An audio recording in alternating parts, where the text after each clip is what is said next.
Salut à toi dans cette nouvelle vidéo YouTube. Aujourd'hui, on va voir ensemble le framework pour doubler ton taux de closing et notamment tes commissions. Aujourd'hui, si tu reçois encore des objections à la fin de ton appel, c'est que le problème vient pas forcément du prospect mais de ta structure de closing. Et aujourd'hui, c'est ce qu'on va voir ensemble justement. Comment est-ce que tu vas pouvoir lever toutes les zones d'incertitude et de doute de ton prospect pour que à la fin de ton appel, tu te retrouves simplement avec la question de la logistique financière. Concrètement, si tu reçois encore des objections aujourd'hui, c'est que tu n'as pas traité plus tôt les incertitudes de ton prospect dans la phase de découverte. C'est pour ça que c'est très important que déjà tu aies une trame de questions dans ton appel, mais surtout que tu puisses vraiment lever le maximum de doutes, explorer toutes les zones d'incertitude que le prospect pourrait avoir, parce que sinon à la fin tu vas avoir plein d'objections. Je dois réfléchir, c'est trop cher, je dois en parler à ma femme. Voilà. Garde en tête du coup que dans cette vidéo, tu vas justement pouvoir lever toutes ces zones de doute et d'incertitude. Où naissent vraiment les objections? Comme ce que je te l'ai dit, la cause principale d'une objection, c'est qu'il y a un doute qui n'a pas été traité. Et c'est pour ça qu'il faut absolument que tu te mettes en tête que le cerveau humain déteste décider dans l'incertitude.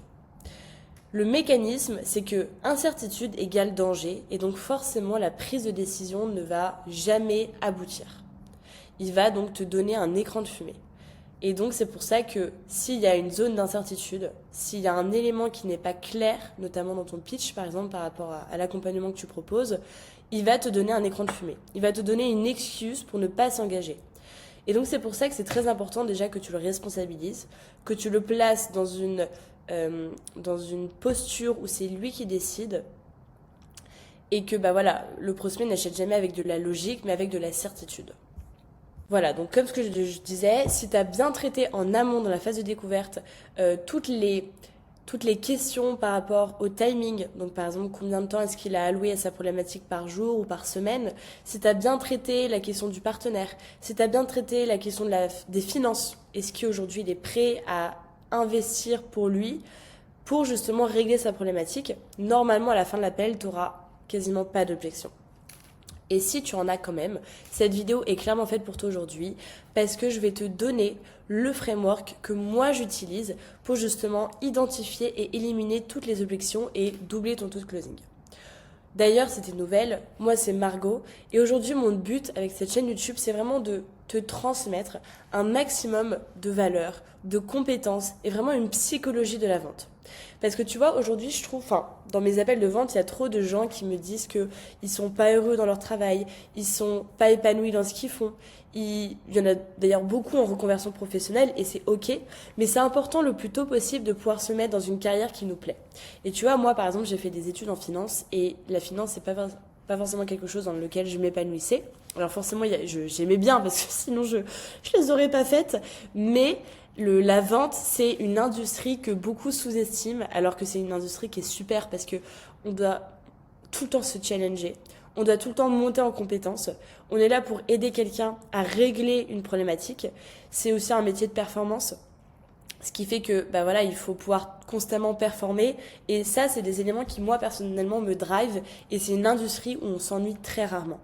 Et en plus de ça, on aura toujours besoin de vente pour qu'une entreprise puisse performer. Donc c'est un métier qui disparaîtra jamais, même avec l'intelligence artificielle. C'est pour ça que je t'encourage vraiment à monter en compétence dans cette industrie et vraiment de t'y intéresser le plus tôt possible. Aujourd'hui, il y a 3 types d'objections. La première, c'est les objections cognitives. C'est quand il y a un manque de compréhension ou d'information claire sur l'offre. Le prospect, du coup, va nous donner une excuse comme « je dois y réfléchir »,« j'ai besoin de plus de détails »,« envoie-moi un email avec le flyer de l'accompagnement, puis je reviendrai vers toi ». C'est pour ça que c'est très important que tu le traites en amont. Et on va le voir juste après, comment est-ce qu'on va pouvoir le traiter. Il y a les objections émotionnelles. Ça, c'est quand un prospect a trop peur de se lancer. Il a la culpabilité, il a la honte. Et en fait, il va souvent s'inventer des excuses. Et d'ailleurs, la plupart du temps, les prospects se mentent même à eux-mêmes. Ils mentent pas forcément que à toi. Ils se mentent aussi beaucoup à eux-mêmes. Et c'est pour ça qu'ils vont donc créer ce qu'on appelle un écran de fumée, qui est une excuse pour ne pas se lancer. Par exemple, il y en a énormément qui ont peur d'investir, qui ont peur de l'échec, qui ont peur de ne pas réussir.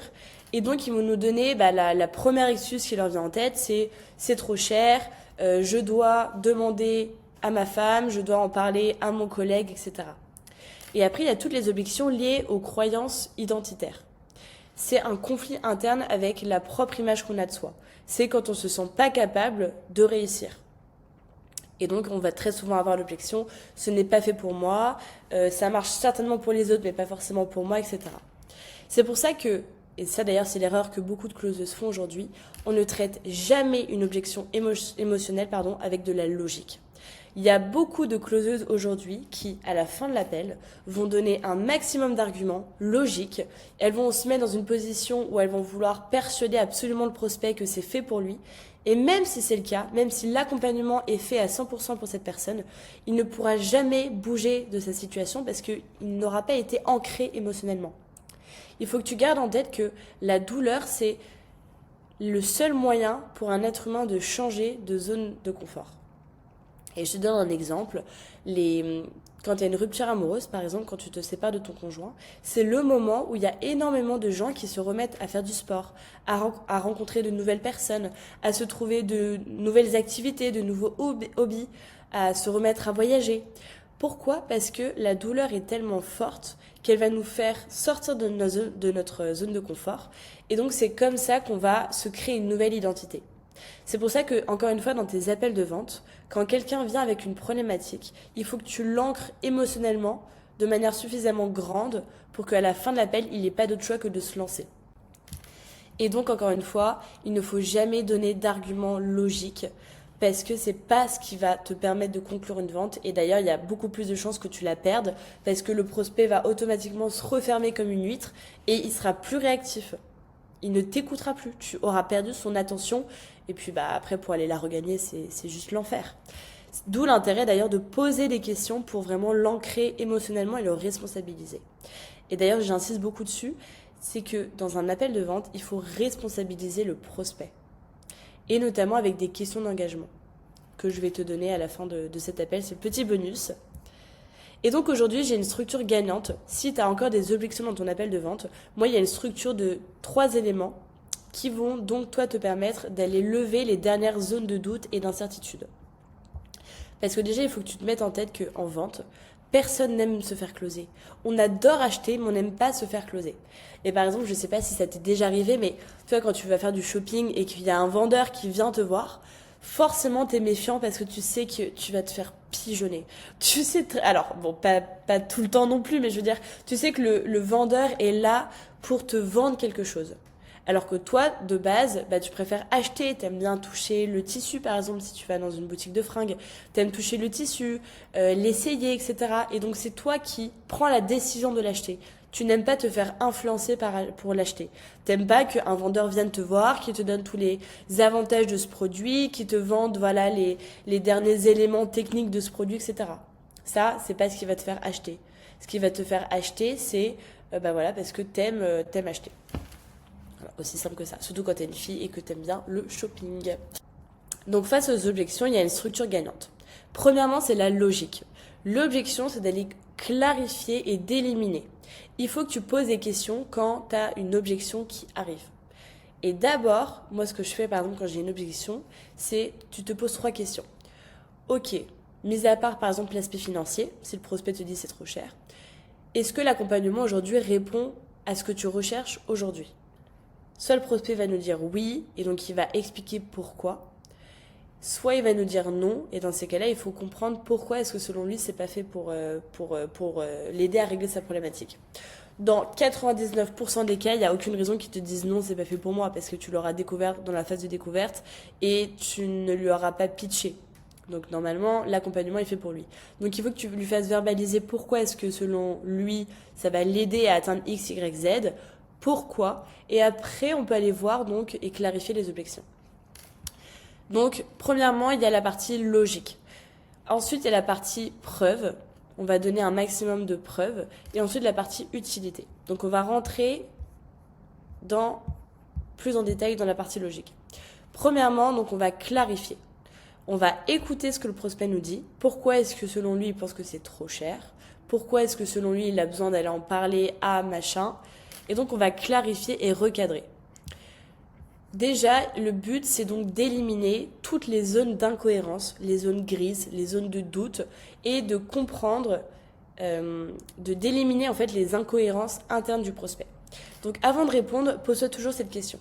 Ok, est-ce que ce que le prospect me dit, c'est logique et c'est cohérent avec tout ce qu'il m'a annoncé avant, ou est-ce qu'il y a une dissonance? Et là, on va pouvoir voir si son objection est logique ou si c'est la peur qui commence à parler. Et donc c'est pour ça que c'est important de clarifier tout type de malentendu et de recadrer. Tu vois, il y a un de mes mentors qui m'a dit un jour, on ne sait pas ce qu'on ne sait pas, d'où l'intérêt de poser constamment des questions. Même si parfois elles peuvent paraître idiotes, il vaut mieux poser les questions que de deviner. On ne, on ne, on n'applique jamais notre réalité à celle du prospect. Et donc c'est pour ça que c'est très important de ne jamais répondre avec de la logique, surtout si le blocage est émotionnel, mais de poser des questions et de s'intéresser à la personne. Et donc il y a des tournures de phrases comme pourquoi est-ce que tu me dis ça? Qu'est-ce qui te fait dire ça? Qu'est-ce qui te manquerait pour être 100% confiant?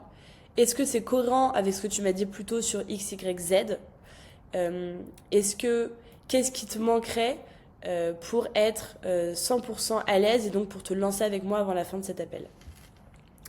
Ensuite, le deuxième élément, c'est qu'une fois qu'on a clarifié pourquoi est-ce qu'il nous donne cette objection, on va apporter un maximum de preuves pour lever les derniers doutes et les dernières zones grises. Le but, c'est vraiment de réduire l'incertitude perçue. Est-ce que le prospect a eu une mauvaise expérience par le passé qui fait qu'aujourd'hui, il a peur de s'engager avec nous? Est-ce qu'il s'est fait arnaquer par le passé? Est-ce qu'il a vu des avis négatifs sur le site, par exemple? Et donc, quand il y a un doute, il faut creuser pourquoi. Il faut comprendre qu'est-ce qui le fait douter. Et c'est pour ça que c'est très important de transformer le doute en certitude avec donc des preuves tangibles. Et quand je parle de preuves tangibles, ça va être des témoignages clients, des cas concrets, lui montrer par A plus B qui va avoir un retour sur l'investissement. Et donc c'est pour ça que c'est très important, par exemple, que tu lui montres l'écosystème. Moi, ce que je fais très régulièrement, c'est que je vais lui montrer l'aspect communauté parce que parfois il y a très souvent des sections dans la messagerie groupée avec par exemple les victoires. Et donc je vais lui montrer toutes les victoires que nos clients ont eues. Ah bah tu vois, il y a Damien par exemple, ou Pierre, Paul ou Jacques, qui a fait X euros en 3 mois grâce à notre stratégie en implémentant ça et si, qu'est-ce que concrètement ça pourrait changer pour toi? Et en fait, il faut vraiment que tu lui montres que c'est normal qu'il ait peur, mais il y a plein de gens qui étaient dans la même situation que lui et qui ont réussi aujourd'hui. Et tu vois, par exemple, une fois dans un appel de vente, j'ai eu un prospect qui m'a dit moi, perso, j'ai jamais vu quelqu'un réussir dans ma situation. Et je lui dis, attends, je comprends pas, comment ça dans ta situation? C'est combien de personnes? C'est des gens dans ton entourage? Il m'a dit, bah oui, j'ai 4-5 personnes autour de moi qui n'ont pas réussi. Et je lui ai dit, mais écoute, moi je te partage mon écran, je te montre 100 personnes qui ont réussi avec nous, avec notre méthodologie, en implémentant ça et ça et ça. Et là, du coup, c'est le moment où tu peux lui montrer toute la partie témoignage. Et c'est pour ça qu'il faut vraiment éliminer toutes les zones grises et comprendre pourquoi est-ce qu'il pense de cette manière-là et comment est-ce que toi tu vas pouvoir justement lui apporter de la confiance et des preuves tangibles. Parce que bah voilà, quand tu montres par A plus B, ça va forcément créer un déclic chez la personne en face de toi. D'où l'intérêt de montrer l'écosystème. Soit tu lui montres le site internet avec les modules, soit tu lui montres la partie communauté, etc. Et ensuite, le dernier framework, c'est l'utilité. De lui montrer, de permettre au prospect de comparer le coût de l'inaction versus qu'est-ce qui se passe s'il agit. Il faut que tu comprennes, est-ce que le prospect perçoit la réelle valeur de ce que je propose? Il faut vraiment que tu fasses le lien entre sa problématique et ce que tu proposes aujourd'hui. Est-ce que ça répond concrètement au problème du prospect? Il faut absolument que tu fasses le lien avec le coût de l'inaction. Donc, qu'est-ce que ça lui coûte concrètement de rester dans cette situation? Et quand je dis qu'est-ce que ça lui coûte, c'est en termes de temps, en termes d'énergie, financier, en termes de relations, etc. Quel est le manque à gagner?